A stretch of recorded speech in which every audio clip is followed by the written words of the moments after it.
Sambutan Ketua MRP pada Sidang Tahunan UPR UN Geneva 2022. Selamat pagi dan salam sejahtera. Kehadiran sekalian yang terhormat, saya senang sekali dengan pertemuan ini dan berterima kasih buat kesempatan yang sangat baik ini. Perkenalkan, saya Timotius Murib, Ketua Majelis Rakyat Papua MRP.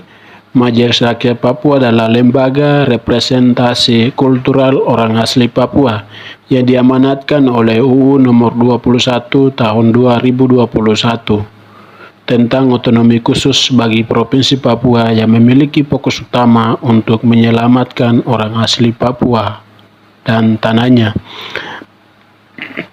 Dalam kesempatan ini, perkenalkan saya menyampaikan dua pendapat kami tentang situasi hak asasi manusia dan pembangunan Papua pada hari ini dalam persepsi kami sebagai Majelis Rakyat Papua. 1. Situasi hak asasi manusia. 59 tahun lalu, 1 Mei 1963, Indonesia mengambil alih Papua dari PBB. Sebelum itu, orang asli Papua berharap dapat hidup dengan bermartabat, tapi sejak tanggal itu, kehidupan orang Papua telah ditandai oleh kekerasan dan pelanggaran HAM, marginalisasi dan diskriminalisasi. Akibatnya orang Papua sangat kecewa dan pemerintah Indonesia dan secara terus-menerus menyuarakan ketidaksetujuan mereka. Namun pemerintah sering menggunakan penggunaan kekuatan berlebihan untuk membungkam protes-protes yang dibuat oleh orang Papua.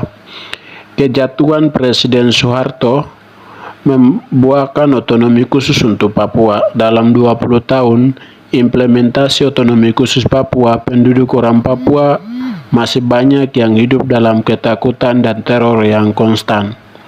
Hampir ratusan orang telah dianggap diintimidasi, diteror, disiksa, dan dibunuh oleh aparat keamanan negara di beberapa daerah di tanah Papua.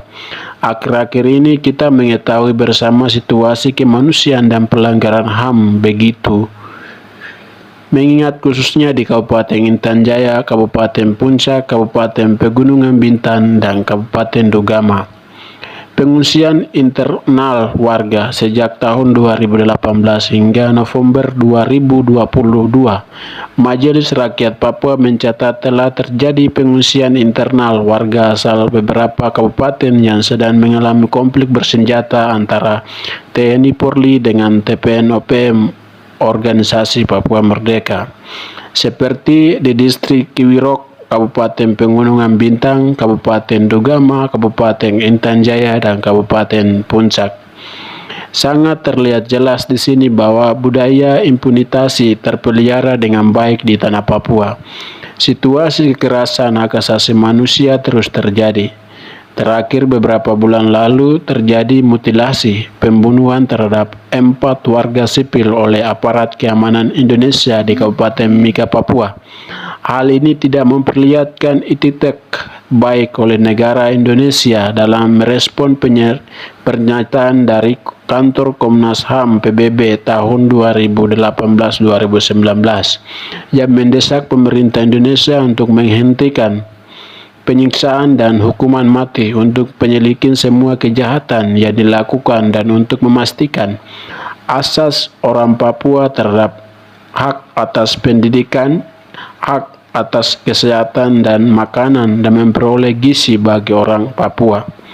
2. Otonomi khusus dan pemekaran di Papua.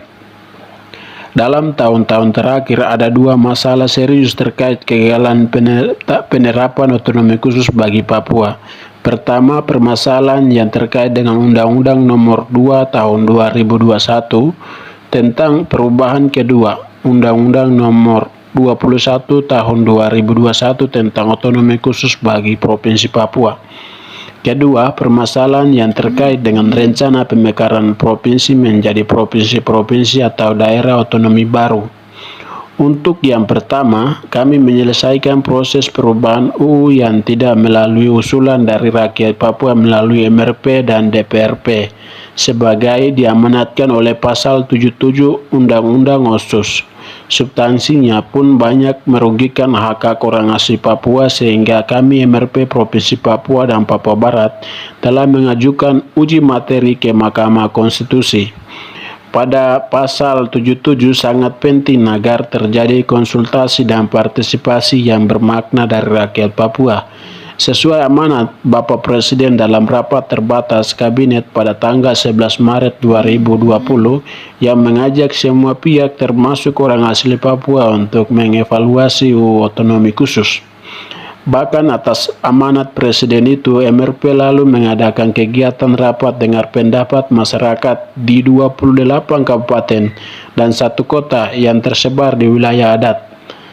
Sayangnya, atas kecurigaan tertentu, upaya yang dihambat, jajaran aparat keamanan di Papua di bawah instruksi Kapolda dan Kabinet Papua melarang kegiatan rapat dengar pendapat yang merupakan kegiatan resmi lembaga MRP.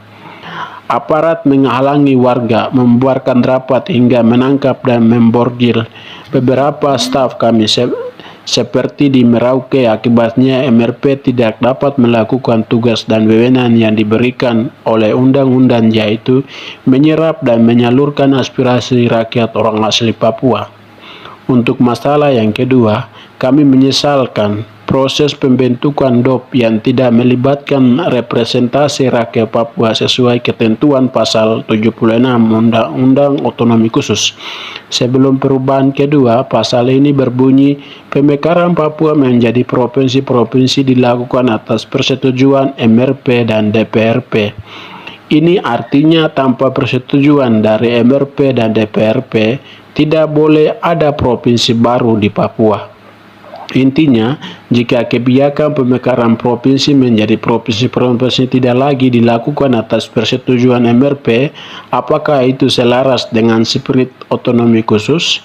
Pemerintah tentu dapat melakukan pemekaran provinsi, tetapi itu untuk wilayah-wilayah yang bukan berstatus otonomi khusus, melainkan otonomi daerah. Dengan memperhatikan berbagai situasi objektif itulah, maka kami mengajak siapapun, terutama kita semua yang ada di sini, untuk mendorong dan menolong kami mendorong kondisi yang kondusif di tanah Papua. Demikianlah yang dapat kami sampaikan dalam forum yang terhormat ini. Sekali lagi terima kasih. Sekian dan terima kasih.